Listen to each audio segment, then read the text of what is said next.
13.80 से लेकर के 14.10, ये दो इंपॉर्टेंट ट्रेंड्स हमारे वोडाफोन आइडिया लिमिटेड के अंदर पिछले 5-10 वीडियोस में आप लोगों ने सुने होंगे शाम के ऊपर। अब आज के सेशन में ये दोनों ही ट्रेंड्स एक बार फिर से काम करते देखने को मिले। खबरें बहुत सारी हैं, बहुत सारी खबरें पॉजिटिव भी हैं। कंपनी यहाँ पर क्या बता रही है, कंपनी से रिलेटेड क्या बताया जा रहा है, सब चीजें यहाँ पर समझेंगे। सब्सक्राइब जरूर करना। I am NISM 7 certified.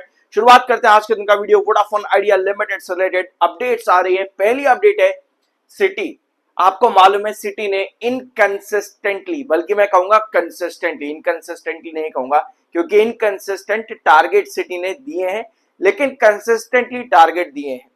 Consistently city ने यहां पर बहुत बार वोडाफोन आइडिया लिमिटेड के अंदर टारगेट दिए। जब वोडाफोन आइडिया लिमिटेड का टारगेट प्राइस 19.18 पे, तब सिटी ने 22 रुपीज का टारगेट दिया था, नहीं अचीव हुआ। थोड़ी सी करेक्शन आई, सिटी ने अपना टारगेट बदला। बार बार सिटी ने अपने टारगेट बदले हैं और आज के दिन एक बार फिर से सिटी ने एक टारगेट दिया है वोडाफोन आइडिया लिमिटेड में और बताया यहाँ पे कि 22% अपसाइड पोटेंशियल देखने को मिल सकता है इस बार। और पहले सिटी ने वोडाफोन आइडिया लिमिटेड के ऊपर हाई रिस्क रेटिंग दे रखी थी, बाइंग के साथ में हाई रिस्क रेटिंग थी वोडाफोन आइडिया लिमिटेड में पहले सिटी की। और अभी सिटी ने वोडाफोन आइडिया में अपनी रेटिंग जो है उसको चेंज किया है, from high risk to only buy की रेटिंग दी है सिटी ने इस बार। हाई रिस्क रेटिंग जो है वो हटा दी है, टारगेट कर दिया है 17 रुपीज का। लेकिन देखना यह है कि सिटी जो कि consistently inconsistent target Vodafone idea limited में देता रहा है, कभी भैया 22 रुपए का, कभी 14 रुपए का, कभी कुछ ना कुछ, कभी कोई टारगेट अचीव नहीं हुआ है आज तक, कभी भी नहीं। हिस्ट्री है, मेरे चैनल पर जाकर के कोई भी वीडियो उठा करके देख लेना।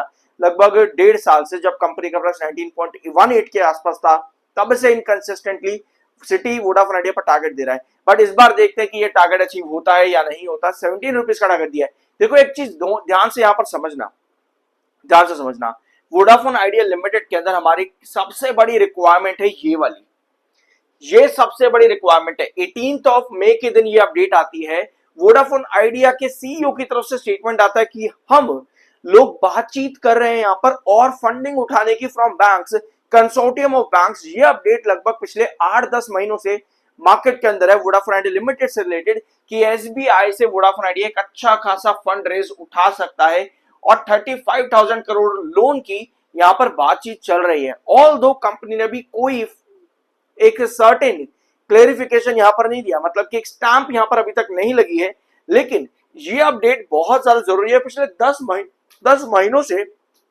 मार्केट में ये अपडेट कंसिस्टेंटली बनी हुई है। और आज के दिन में ICRA ने भी वोडाफोन आइडिया लिमिटेड के अंदर अपनी रेटिंग में चेंज किया है। रिसेंटली एक और रेटिंग हमको देखने को मिली थी, शायद क्राइसिल की थी, हाँ क्राइसिल ने 35,000 करोड़ की bank facilities stable A rating दी थी वोडाफोन आइडिया लिमिटेड में।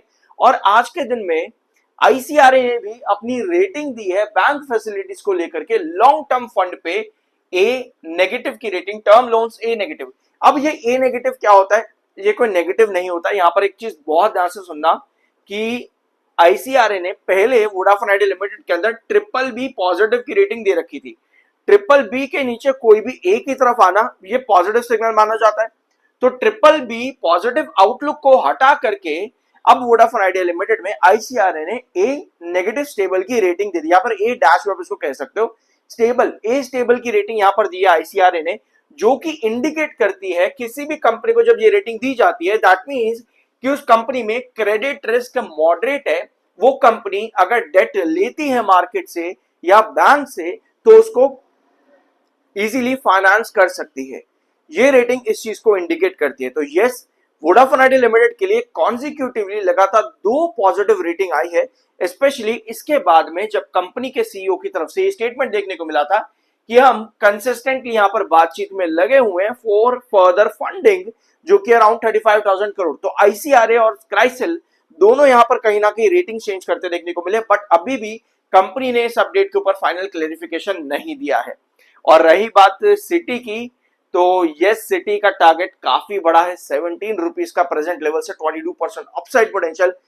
देखो यार, कोई भी टारगेट मिले मजा आता है। एज एन इन्वेस्टर मैं खुद आप लोगों को कहूंगा कि भैया यहां से जाने को 20 भी चला जाए, इसमें सभी खुश होंगे, मैं भी खुश होऊंगा, आप लोग भी खुश होंगे, कोई इसमें बुराई नहीं है। लेकिन जरूरी पता है क्या है, जरूरी ये है कि अपडेट क्या आ रही है, सबसे जरूरी चीज ये है।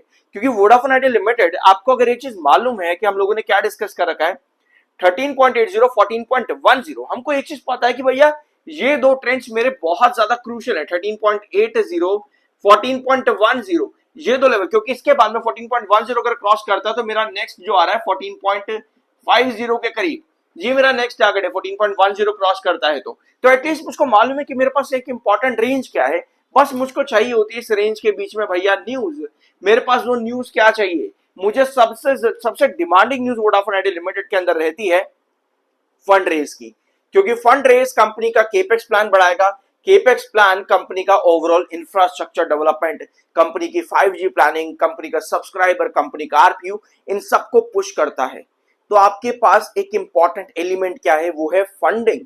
तो एक बार कंपनी और फंडिंग की अपडेट देगी तब यस हम डेफिनेटली 16 को भी टच कर सकते हैं, इसके चांसेस बहुत ज्यादा हाई नजर आते हैं, बट वो अपडेट आना जरूरी है। तब तक के लिए हमारा 13.80 14.10, आज के सेशन में 14.15 पर आपकी क्लोजिंग आई है, जो कि 14.10 के ऊपर है। 1 आवर टाइम फ्रेम का चार्ट है, चार्ट अच्छा नजर आ रहा है, कैंडल आज के दिन की अच्छी है। यहाँ पे अगर हमारे पास 14.30 की पॉसिबिलिटी नजर आती है कल के सेशन के अंदर। अब ये वाली पॉजिटिविटी 13.80 पर आपके पास बनी बुलिश एनगल्फिंग कैंडल से। आज के दिन में पहले 1 आवर टाइम फ्रेम की कैंडल बुलिश एनगल्फिंग कैंडल थी, यहीं से ही पॉजिटिविटी बनी 13.80, एग्जैक्टली वही प्राइस जहां पर हमारे क्रूशियल बेस है साइडवेज कंसोलिडेशन का। ऑलराइट, अब ये पॉजिटिविटी बनी कैसे वोडाफोन आइडिया लिमिटेड के अंदर, ये समझना जरूरी है। क्योंकि अपडेट देखो, इतनी बड़ी अपडेट वोडाफोन आइडिया लिमिटेड के अंदर आ रही है लगातार, तो यहां पर एक रेंज को तोड़ने के लिए ना हमको बिल्कुल परफेक्ट अपडेट चाहिए जो कि फंडिंग की ही रहेगी। ठीक है, ये आईसीआरए क्राइसिल की अपडेट से सब बहुत पॉजिटिव है, लेकिन एक बार कंपनी इस अपडेट के ऊपर, क्योंकि ये एक तरफ को इंडिकेट किस तरह इंडिकेट कर रही है आईसीआरए क्राइसिल, ये इंडिकेट अल्टीमेटली कंपनी की डेट फाइनेंसिंग को इंडिकेट कर रही है कि हाँ कंपनी को अगर आप लोग लोन देते हो, क्योंकि बैंक्स ने एक टाइम पर क्या कह रखा था वोडाफोन आइडिया में कि भाई हम नहीं दे रहे पैसा, जब तक सरकार एजीआर पर कोई डिसीजन नहीं लेगी तब तक हम पैसा नहीं देंगे। ये बात लगभग आज से 12 महीने पहले की है, 12 या 13 14 महीने के हो गए होंगे। तब बैंक्स ने यही बात कही थी कि भैया सरकार एजीआर पर फैसला नहीं दे रही, हम भी पैसा नहीं दे रहे। जिसके बाद में आपको याद होगा सितंबर शायद 2024 की ये बात है, जब वोडाफोन आइडिया लिमिटेड गया था सुप्रीम कोर्ट में एजीआर के मुद्दे को लेकर के, याद होगा आप लोगों को। तब की ये बात है कि भैया बैंक्स ने मना कर दिया था, इस वजह से सुप्रीम कोर्ट 2024 सितंबर में लगभग, मुझे यहां तक याद है डेट, तब जाना पड़ा था वोडाफोन आइडिया लिमिटेड को। तो आईसीआरए क्राइसिल अब ये जो रेटिंग्स दे रहे हैं वो कहीं ना कहीं बैंक्स को एक इंडिकेशन दे रहे हैं कि हाँ भैया कंपनी डेट फाइनेंसिंग कर पाएगी आराम से, तो आप दे सकते हो। ये मेरा अपना हाइपोथेसिस है, बाकी आपका क्या ओपिनियन है कमेंट बॉक्स में शेयर कर सकते हो।